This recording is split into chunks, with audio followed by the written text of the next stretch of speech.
मुझे नहीं लगता कहलुगु पांडा को समझते हैं। वह एक दिन में शिपोट्री पाउंड तक बांध से खाते हैं, फिर भीवा छूटे रोईदार सदूर के तरह झपके लेते हैं।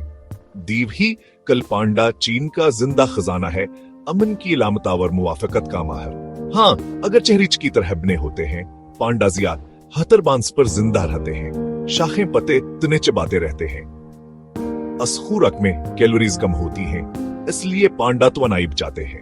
आस्ता दमलम बीज पकियां खेलने वाली चढ़ाई के अचानक झटके।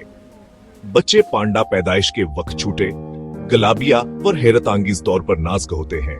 माँ के वजन का 1% से कदमलीकन हतीजी से बढ़ते हैं। घूमनाल रकना बांस को पकड़ना सीखते हैं।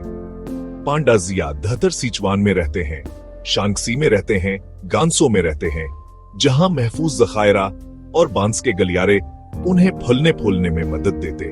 तहफ़्फ़ुज़ ने कमकिया नापैद से कमजोर तक, लेकिन लड़ाइयां बेख्त नहीं हुई। रहाइशगाह का नुकसान, बांस की मौत, अब भी आबादी को खतर है।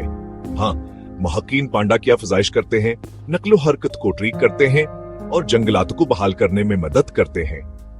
यह है दीव एकल पांडा प्यारा, मुतजस्सिस और चीन के जंगल इदल के लिए खामोशी से अहम।